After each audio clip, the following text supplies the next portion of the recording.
रोहतास नगर विधानसभा की बात करें तो नवीन शर्मा जी हमारे बीच में हैं, प्रसिद्ध समाज सेवी हैं, भारतीय जनता पार्टी के सक्रिय कार्यकर्ता भी हैं। सर क्या कुछ कहना चाहेंगे दिल्ली के अंदर जो अब परिवर्तन हुआ है, उसके बारे में? देखिए, जब से हमारी भारतीय जनता पार्टी की सरकार आई है, आप देख रहे हैं दिल्ली में दिन प्रतिदिन प्रगति होती जा रही है और खूब काम हो रहे हैं, जैसे बिजली का हो, पानी का हो। पहले जब हमारी केजरीवाल सरकार थी, तो उस समय में बहुत से घोटाले हुए थे। जी। आपने देखा ही था कि शराब घोटाला आज तक भारत की राजनीति में सबसे बड़ा घोटाला था, जो केजरीवाल सरकार के समय में हुआ। बिल्कुल ठीक कह रहे हैं कि सबसे ज्यादा जो किरकिरी हुई वो केजरीवाल की जो शराब घोटाला बिल्कुल, बिल्कुल। नौजवानों को जो नशे की ओर धकेला। बिल्कुल, उन्होंने मतलब हर घर में एक शराबी पनपा दिया था उन्होंने। हर घर में एक बोतल के साथ एक बोतल शराब फ्री देने लग गए थे, जिससे हर घर में नशे नशे के जो हमारा युवा था, नशे की ओर अग्रसर होने लग गया था। और हर आसपास जो क्षेत्र का माहौल था बहुत खराब हो गया था, और जिसमें आपस में मारपीट और गाली गुल्ला, मतलब उसका हम बखान ज्यादा क्राइम की ओर दिल्ली क्राइम की ओर दिल्ली जाने लग गई थी। और ये जो हमारे लिए बहुत नुकसानदायक चीज थी, जो केजरीवाल सरकार के और भी बहुत से घोटाले हुए। पंजाब में आपने देखा, पंजाब में भी उन्होंने बिल्कुल हर तरह से नशे की तरफ पूरे पंजाब को ढकेल दिया है। नवीन जी अगर हम बात करें, रेखा जी जब से बनी है तब से दिल्ली में परिवर्तन कुछ? देखिए, सबसे बड़ा परिवर्तन तो आप देखेंगे कि जो साफ सफाई है सुचारू रूप से हर जगह की, पूरी दिल्ली की सफाई बहुत क्रियान्वयन रूप से हो रही है। और आप वहाँ कूड़े का पहाड़ देखेंगे, पहले लोग चिल्लाते थे कूड़े का पहाड़, बहुत बड़ा कूड़े का पहाड़ हो रहा है। तो वो कूड़े का पहाड़ अगर आप खुद जाके देखेंगे और उसको बिल्कुल ब्रॉडकास्ट आप उसमें चलाएंगे वहां पे अपने चैनल के माध्यम से, तो वहां पे जाके देखेंगे कूड़े का पहाड़ बहुत पहले से कम होता जा रहा है।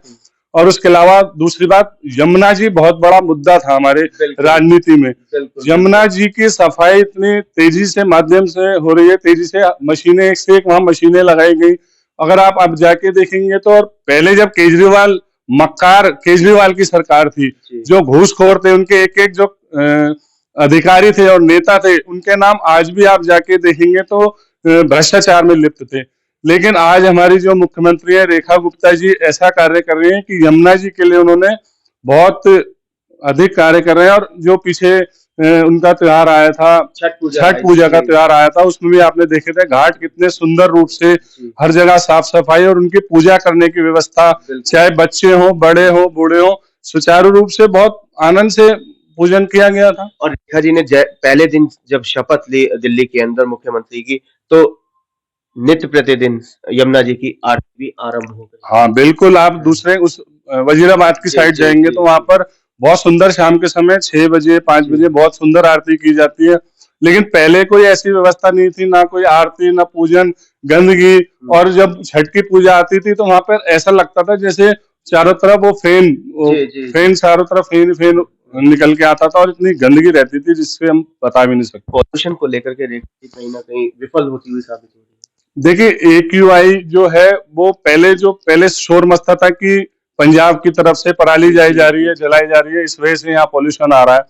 लेकिन देखिए, अब जब पॉल्यूशन आता है तो उसकी जो पॉल्यूशन को कम करने के लिए प्रयास भी हमारी रेखा गुप्ता जी बहुत ज्यादा कर रही हैं, और उसको जल्द से जल्द कम कर दिया जाएगा, बहुत जल्द। रोहतास नगर के अंदर काम हो रहा है विधानसभा। बिल्कुल जी, बिल्कुल। रोहतास नगर में आप बताओ हमारे, क्योंकि विधायक जी कहीं ना मतलब शारीरिक, देखिए उनका स्वास्थ्य बहुत समय से खराब रहा है, लेकिन उसके बावजूद भी वो काम भी नहीं रुके। और जहाँ भी हमारी जो पर्सनल मीटिंग्स होती हैं उसमें वो कोशिश करते हैं पहुंचने की, क्योंकि मैंने खुद उनको स्वयं देखा है कि उनके कितनी शारीरिक रूप से वो असमर्थ हैं कहीं भी आने जाने के लिए, लेकिन उसके बाद भी बहुत ऊर्जावान तरीके से वो खूब कार्य कर रहे हैं। और रोड हो, नालियां हो, और हमारे निगम पार्षद है रितेश सूजी जी, वो भी बहुत ऊर्जावान तरीके से कार्य कर रहे हैं। या हमारे चंद्र प्रकाश जी हो रोहतास नगर विधानसभा से, हमारी रीना महेश्वरी जी हो।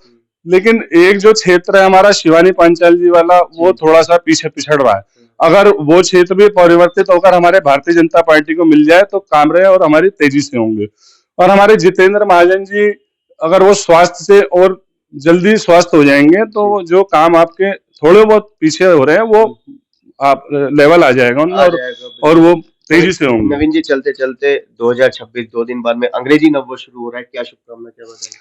देखिए, मैं तो सबसे पहले भारत टीवी के माध्यम से आपके जितने भी दर्शक हैं उनको नए साल की बहुत बहुत शुभकामनाएं देना चाहूंगा और युवाओं से कहूंगा कि आप नशे से दूर रहें और बच्चे अपने जो अपना टारगेट पाना चाहते हैं पढ़ाई के माध्यम से अपने उच्च पदों को प्राप्त करें, डॉक्टर, इंजीनियर और भी जो ऊंचे ऊंचे पद चाहते हैं। जो राजनीति, मैं चाहूंगा आजकल के युवा राजनीति में भी आए, क्योंकि अगर पढ़े लिखे युवा राजनीति में आएंगे तो हमारी राजनीति और चमकेगी। मैं पार्टी, किसी विशेष पार्टी का नाम नहीं ले रहा, ना लूंगा, लेकिन हम चाहते हैं कि अगर युवा राजनीति में आएंगे तो हमारा देश कई गुना आगे पहुंचेगा। देश तो आगे बढ़ेगा, लेकिन सवाल वहीं आता है कि अगर युवाओं को राजनीति में ले आएंगे तो परिवार कैसे चलेगा?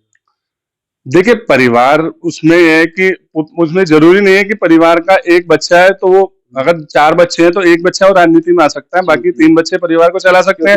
उनके खुद कहा है कि आत्मनिर्भर भारत, तो उसमें है कि अगर 4 मेंबर है तो मैं ये नहीं कह रहा कि चारों के चारों आप राजनीति में आ जाएं, उनमें से एक जना तो राजनीति में अवश्य आ सकता है कि जो एक युवा अगर राजनीति में आएगा तो राजनीति की देखना अलग ही रूपरेखा होगी और राजनीति अलग ही चमकेगी और हमारा देश बुलंदी की ओर पहुंचेगा।